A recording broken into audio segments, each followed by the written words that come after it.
Evening everyone, welcome back to Keats 60 Hotshot Adventures. Today, we're working on the 66 LLY Duramax. Which I was having,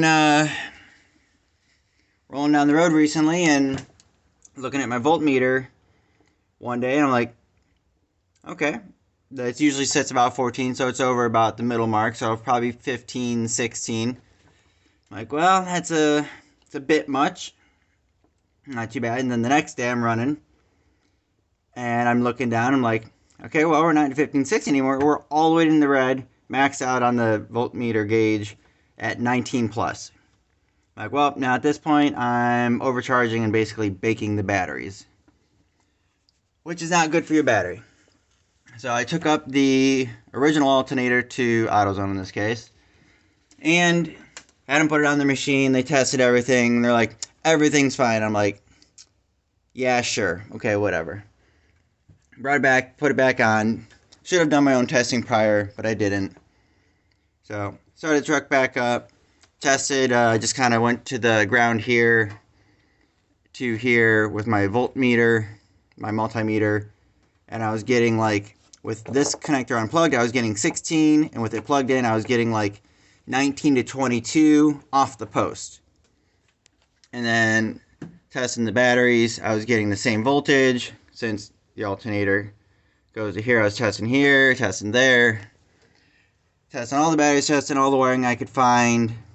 And no matter what I did, I was getting excessively too much voltage, which means the regulator in here, despite what the ECM is commanding, it's shot. It's just putting out whatever it wants. So, just got the replacement alternator here. Got it put in. So smart way to do it is, disconnect your batteries. I, however, skip that process. Slide back your little rubber booty here. 10 millimeter gets the nut off. Just don't touch anything. You won't get sparks. Pop off your connector. There's a little clip off the back. Just pull it out, slide it up. You could use a pick if you want. These are two 10 millimeter bolts. They go right into the fastener on the back. In my case, this one on this side stripped. I ended up having a nut that randomly fit this bolt, so I got that fixed. The belt tensioner is here.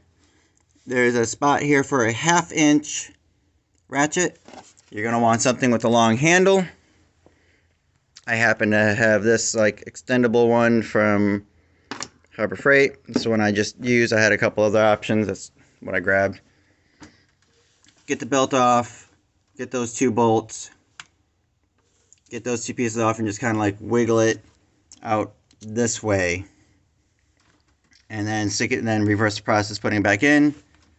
Don't know what the torque spec is on them. I just snugged them up.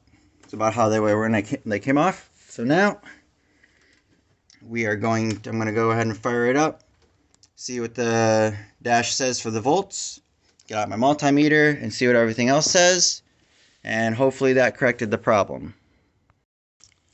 Okay, let's take you guys with me, grab my keys. Alright.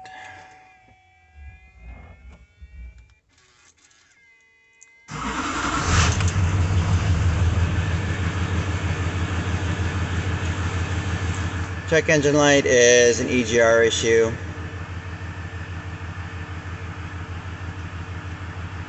Okay, so there's definitely something weird and crazy going on, as my voltmeter is either broke or it's still pegged in the back. So I have some more homework to try and figure out what's going on in the way. All of a sudden, that is its current state. More to come. Hey everybody, just wanted to close out the channel for this Duramax fix for the alternator. I ended up finding out that, threw it away somewhere in here. Anyways, my multimeter that I had for a number of years ended up dying, and no matter what I tested, it was basically saying I was seeing like 20 volts. So it ended up being my problem. I ended up having to go back a little more old school.